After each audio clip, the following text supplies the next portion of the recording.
Déjà vu is that weird, fleeting feeling that you've lived through a moment before. We've all experienced it. Most people brush it off as a brain glitch or a coincidence, but sometimes it feels wrong, like reality is repeating itself in ways it shouldn't.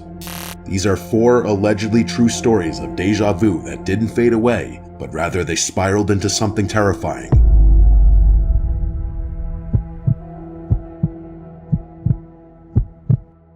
I don't usually talk about this with people because of how insane it sounds, but something happened to me back in 2017 that made me question not just my sanity, but the structure of reality itself. I was living in a pretty dingy apartment complex in central New Jersey, a 3-story brick building that probably hadn't been renovated since the late 80s. The kind of place where the hallway lights buzzed faintly and every door had chipped paint and mismatched locks. I lived there with my roommate Nick, who worked security night shifts for a warehouse just outside of town. Most nights I had the place to myself. It was a Thursday night in early February when I came home a little later than usual. I remember walking up the stairs and getting hit with a smell I hadn't smelled in years. Burned rubber mixed with some kind of citrus cleaner. That smell triggered something in me. This strange and sudden memory that felt like it belonged to someone else. As I walked down the hallway, the feeling of déjà vu hit me like a sledgehammer. Not just a flash of familiarity, but an overwhelming sensation that I had lived this exact moment before, in precise, granular detail. I stopped about 5 feet from my door and froze. I knew what was going to happen next. The light above me would flicker twice. A woman from downstairs would yell something muffled and then laugh. Then, at the far end of the hallway, something heavy would fall. A dull, metallic thud. And it happened in that exact order, exactly as I knew it would. I remember standing there, not even scared yet, just confused. I thought maybe I had dreamed it, but then it happened again the next night. This time I was watching TV, eating leftover Chinese food, and suddenly I knew the scene that was going to play before it happened. The lines of dialogue, the background noise, even the timing of a phone buzz from my nightstand. Over the next 5 days, these moments became more frequent. I began writing them down, testing myself, and every time I was correct.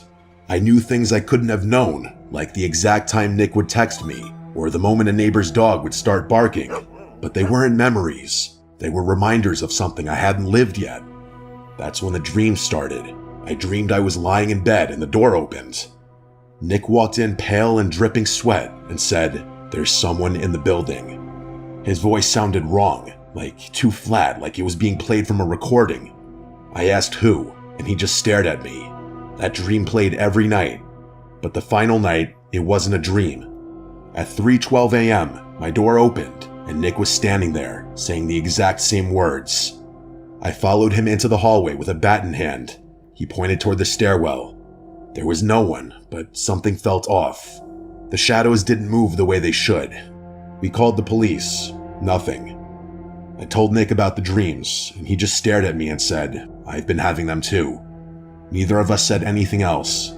The déjà vu ended that night, but ever since then, I sometimes catch the flicker of something. A memory, a sense, a noise, and I wonder if I'm about to remember something before it happens again. Because if that door opens again and I hear those words, I don't know if I'll be able to follow this time. I've started to question if what we think of as a memory is really just our brain accessing timelines stacked atop one another, like layers of old wallpaper, each layer faintly bleeding into the next. Sometimes I think the hallway itself is some kind of weak point, a seam between two versions of reality.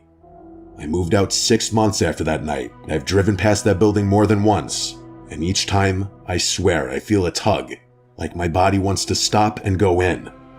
Part of me still believes there's something waiting at the end of that hallway, not a person or a ghost, just a decision I haven't made in this version of my life, and every time I think about it, I feel like I'm closer to making it.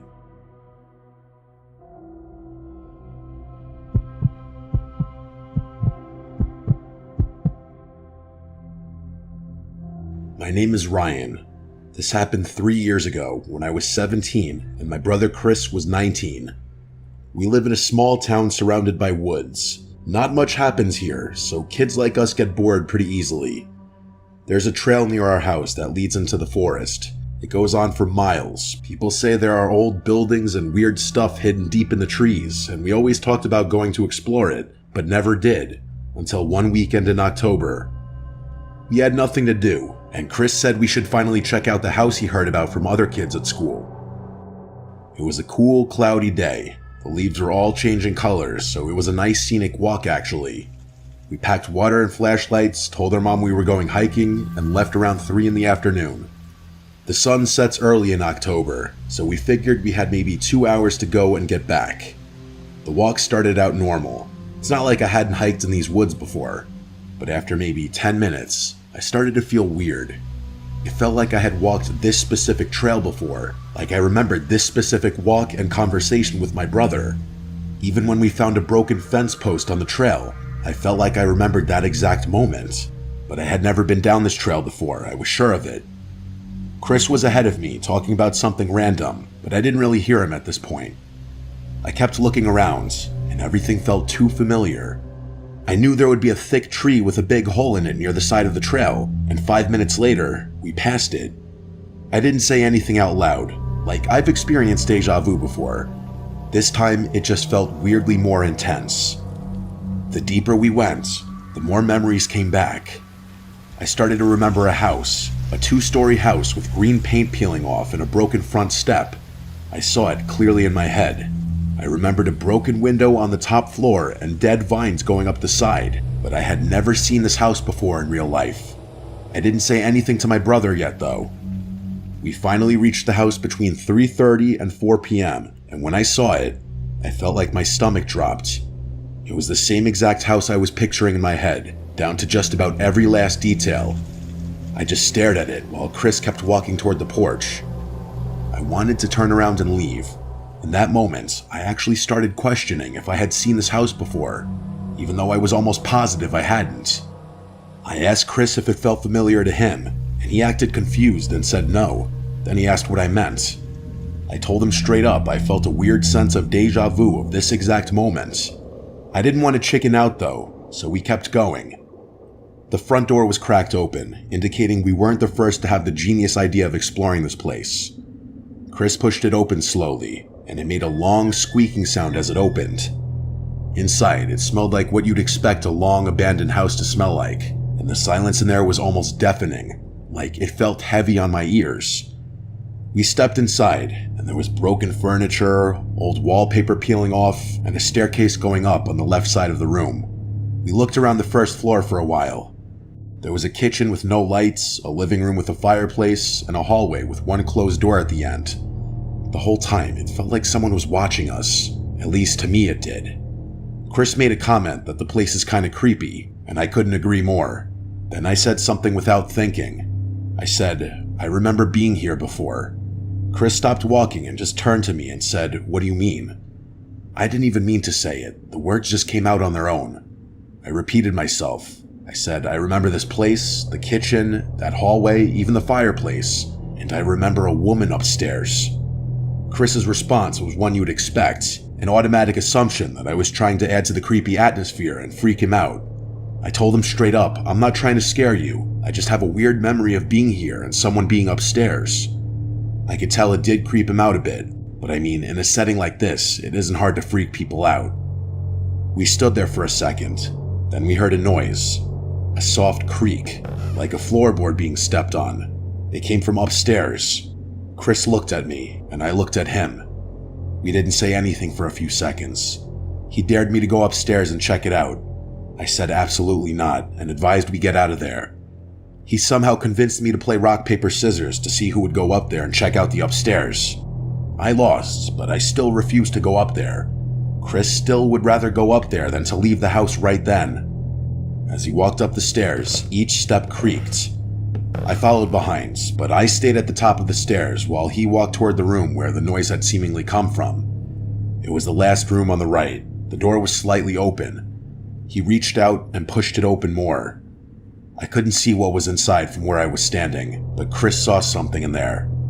He froze, and then out of nowhere, he screamed and almost shoved me down the stairs. He yelled, "Run," and we flew down the stairs and out the front door. We didn't stop running, not even when we reached the trail again. We kept going until we were completely out of breath. When we finally stopped, we were bent over, trying to breathe. My heart was beating so bad I could barely hear. "What did you see?" I asked. Chris looked at me and said, "There was a woman in there staring out the window like a statue." When I asked him what she looked like, he said all he really noticed was her hair, which was shoulder length and grayish blonde. He kept asking me how the hell I knew there would be a woman up there. I accused him of lying to prank me, that he probably thought I was trying to scare him, so he flipped the script on me, but he never caved. He never told me he was kidding. He insisted for days, weeks, months, even years later today that he wasn't kidding, and he saw that woman in there. Part of me knows there's a possibility he did flip what he thought was a prank back on me, but deep down, I believe him. We both heard that sound from upstairs. It came from someone or something alive. My déjà vu or premonitions or whatever you want to call it were also way too specific to be coincidental. I'm glad I wasn't the only one to look into that room. This experience changed my definition of the term déjà vu.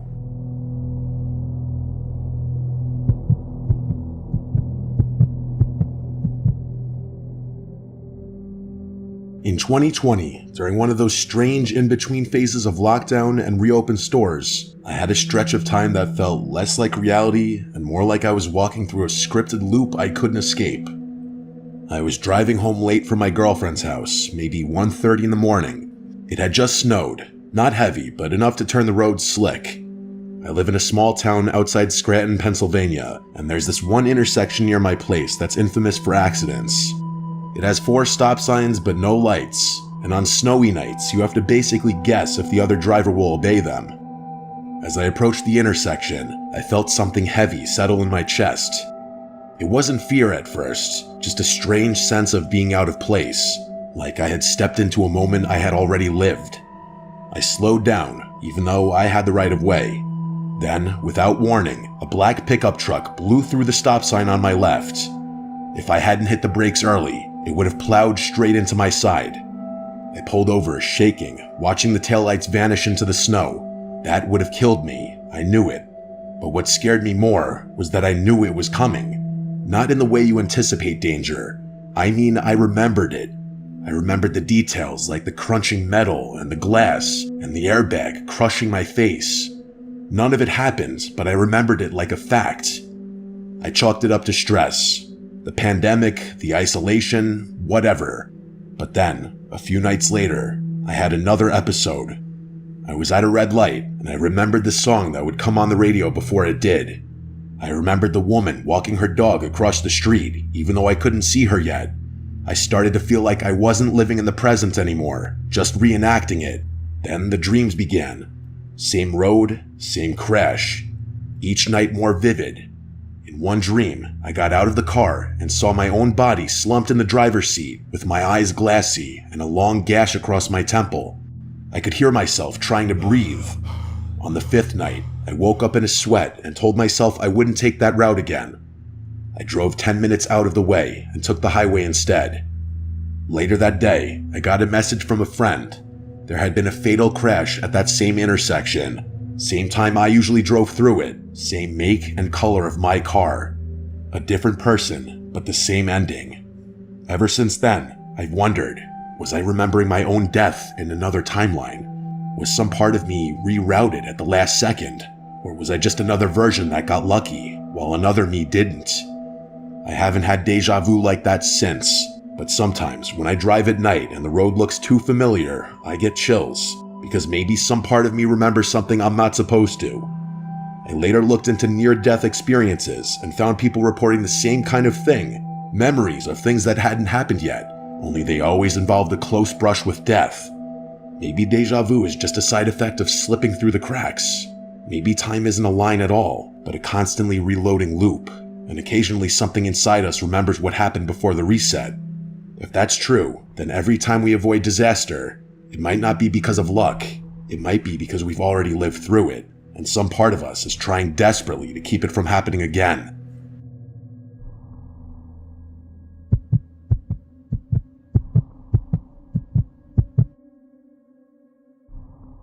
Before I worked in IT, I spent 2 years doing overnight shifts at a long-term care home in upstate New York.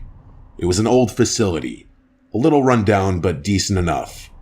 We had a few residents with Alzheimer's or advanced dementia, but most were stable, just elderly and needing care. There was one woman named Miss Adelaide. She was 87, mostly lucid, very sweet, and kept to herself. She had a faded photo of a young boy on her nightstand that she called her grandson, but no one ever visited her.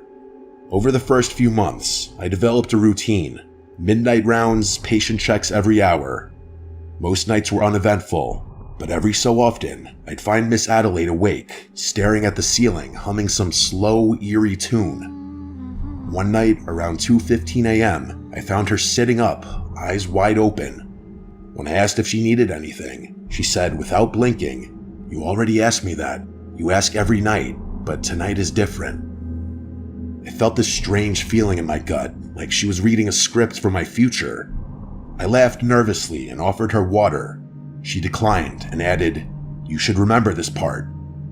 I told my supervisor, who brushed it off as confusion or dream state talk. But the next night, I got the same response from her, word for word. On the third night, she was gone, passed in her sleep around 1:50 a.m.